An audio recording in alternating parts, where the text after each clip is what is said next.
Just who is the prince cursed to be a beast? Why was he cursed? You may know tattered and torn bits and pieces, but the whole story is quite intriguing. I mean, we've got a fierce, glorious war queen for starters, a truly vindictive and twisted fairy, among a lot of other fairies turns out, and heck, even Belle, I mean Princess Beauty, is not even who she seems. She was destined to turn into a serpent after all. Yeah, but I'm getting way ahead of myself. Before diving into this creepy and less known lore, if this is your thing, please be sure to subscribe to the channel and click the bell. It really does go a long way in getting these weird videos to you and to other new spooky souls. Thank you. I've already covered the general Beauty and the Beast origin stories here before, but the Beast's backstory is severely lacking in many tellings of Beauty and the Beast. Disney tries to tease out some of it with their beautiful stained glass imagery intro, changing the prince into a brat deserving of his curse because he didn't show hospitality to an enchantress in disguise. At night. I mean, he was an orphaned little kid all alone. Hello, stranger danger.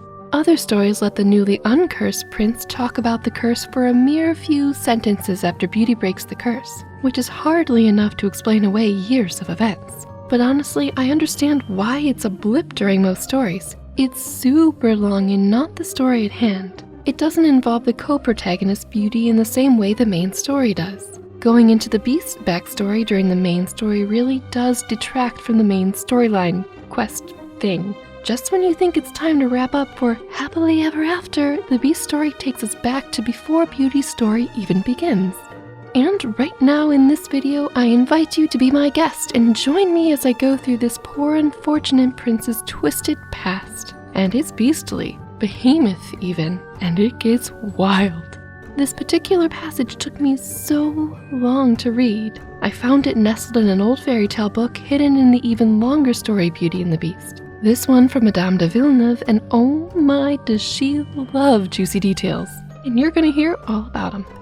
The Beast story starts out with love and tragedy. His parents, the king and queen, loved each other deeply, which is super refreshing in fairy tale openings. However, tragedy strikes immediately. The king soon dies, and the only reason the queen can keep on going is because she soon gives birth to their son, the prince, who is a daily reminder of their wonderful love. A fairy who is merely an acquaintance of the queen assists in educating and raising the young prince. The queen is uncomfortable with this, but wise people tell her not to upset the fairy by denying her, for this particular fairy was more feared than loved, and with good reason. Eventually the, quote, vindictive, capricious fairy, not an enchantress like in Disney's, asks for sole responsibility of the young prince, which the queen tactfully neither refuses nor accepts. She is then all too conveniently called away to war to defend her kingdom from a king who supposed, very wrongly it turns out, that a kingdom ruled by a queen with a new infant would be easy pickings. Our queen, fortunately, is a brilliant battle commander. She not only defends her kingdom, but overtakes the invader nearly to his doorstep, a process that takes quite a few years longer than she was expecting. Of course, during this time, the evil fairy was raising the young prince. The queen very nearly makes it back home, but then regretfully she gets called back to the war when the invader king undoes all her military progress. She vows never to sheath her sword until she defeats him so completely that he can do no more harm. Unfortunately, this vow will prevent her from returning home to her son for years. During this whole wartime, the fairy has been tutoring the young prince and raising him quite maternally, and not letting him talk to his mother. Ew.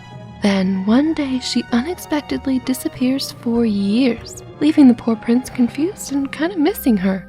However, when she finally returns, she starts treating the prince differently, completely inappropriately for a guardian, some would say. Many would say. Most would say. She asks him to stop calling her names like mother, as she has developed feelings for him. Oh no. The ill-prepared princeling has no clue how to respond to her tenderest caresses, and is confused and hurt by how the fairy is treating him, and rightly so. Then the fairy lets it all out of the bag. She has done so much for him, she says, and she only wants his freedom for him. She says that marrying her is absolutely in his best interest. Who wouldn't want to be the husband to a powerful fairy, after all? The fairy assumes he will be delighted. Prince, however, is embarrassed. He does not want to marry so young and only wants to see his mom, the queen, again and help her in battle. Also, turns out this fearsome fairy is old, notoriously old. How old? I'm not sure, but old enough for the prince to showcase his own diplomacy and say essentially, "You told me I should not give my hand away without first talking to my mother. I need to talk to mom." Like a non-answer with the added bonus of finally seeing his mother for the first time in years because of course this mean fairy forbade him from contacting her. WTF? Anyway, the fairy agrees and away they go to the front lines. The queen is overjoyed and scared for her son in battle, but he proves just as adept in battle as her, like mother like son. Aww. And the troops are so invigorated by finally seeing their prince that they crush their enemy into making very favorable terms. Victorious, the queen and the prince finally return home together, but the quote, ancient fairy is ever so present that the prince cannot find a moment to tell his mom what happened and about the fairy's marriage proposal. This is a big deal.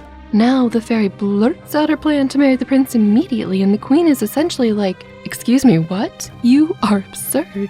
Also, we find out that not only is the fairy, quote, almost decrepit in old age, but she is horribly ugly, quote. Isn't that subjective though? And according to the story, it's not only time making her ugly, but she was not even pretty in her youth. Because she is so, quote, naturally hideous, she can only use her power once a year to be pretty for one day, after which she returns to her true appearance. Side note, but I kinda don't like how fairy tales always seem to make the evil characters also ugly. The whole point of this story especially is how beauty is on the inside, for crying out loud.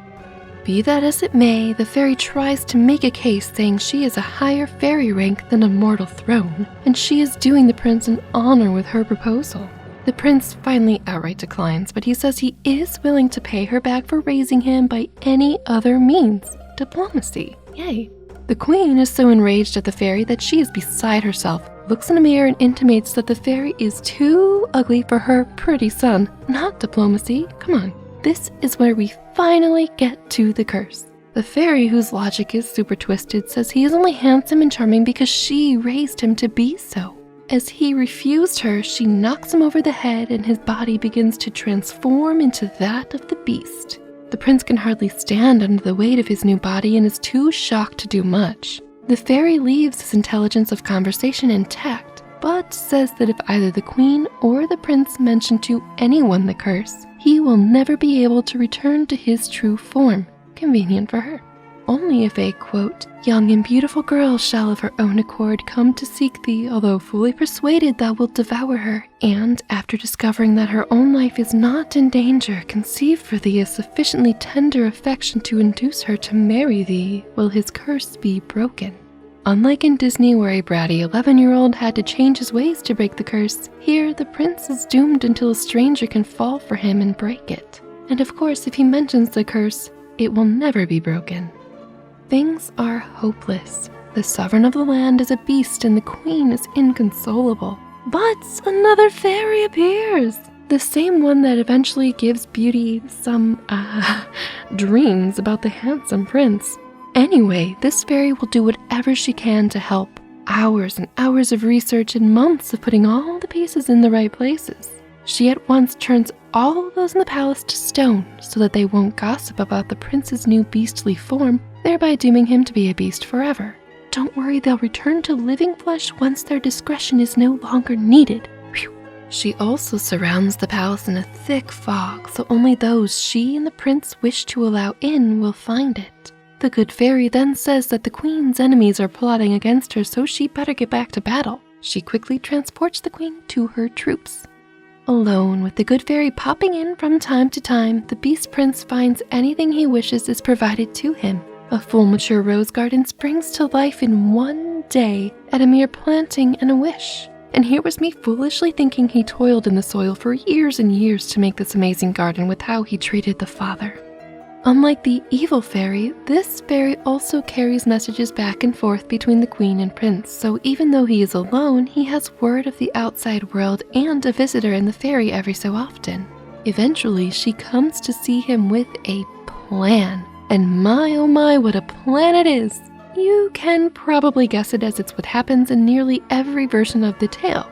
A merchant with a very special daughter whose true parentage the fairy keeps from the prince has lost his fortune and has passed through a tough night in the forest. If the Beast Prince can confront him in the rose garden and convince him to bring a daughter, he will let him go. The Beast Prince does all the fairy suggests, eventually winning Beauty's heart, happily ever after. You can watch the detailed version of how that unfolds here. The curse now broken, the fairy brings the Queen Mother back home. She is not happy about the prince's choice and bride, even though Beauty broke the curse, and is much younger and prettier than that mean old fairy. What does she want in a daughter-in-law exactly? Apparently, noble birth. Fortunately, the good fairy reveals that Beauty is in fact the daughter of the queen's brother, who is a king. Wait, aren't Beauty and the prince cousins then? What a shock to Beauty's poor father who raised her, right?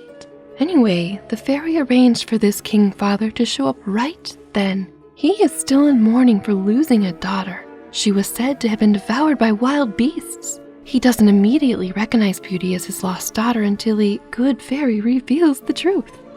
The fairy further explains that the laws of the Fortunate Isle allow Princess Beauty and the prince to marry as their heart's desire, even if they're cousins. As Beauty's own king father married a shepherdess and promoted her to queen by so doing.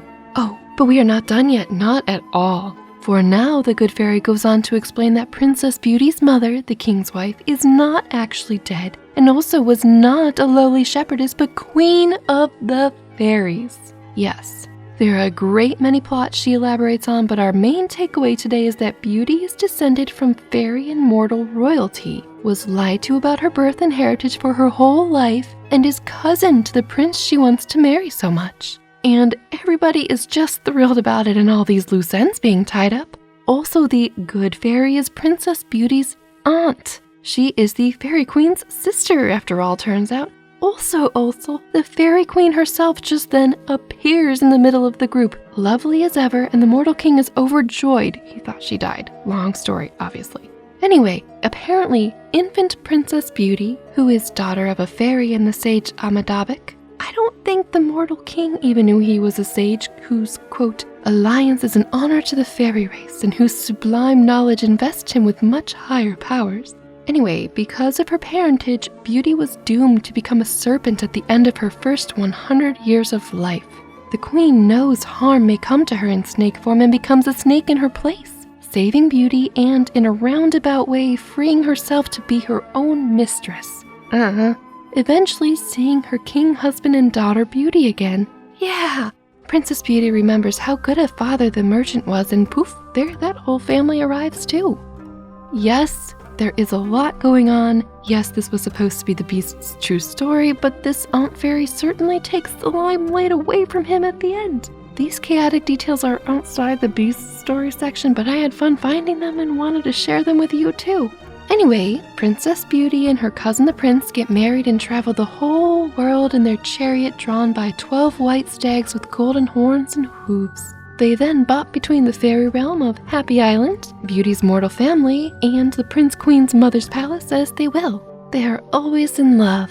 Aww. The Fairy Queen and the mortal Sage King are happy. Her magic kept him going for ages, even though he was mortal. The merchant's family, as they were taken care of by fairies, also lived extremely long lives. The Princess Queen Mother had this whole story written down for posterity, which is why we know about it today. How precious.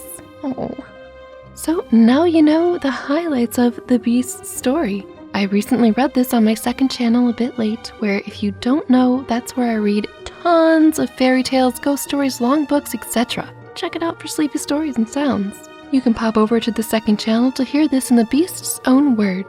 But I enjoyed it so much I wanted to summarize and share my favorite creepy, concerning, and forgotten highlights here as well. Because creepy and interesting origins is what this channel is all about. I hope you enjoyed this more in-depth dive into Beauty and the Beast.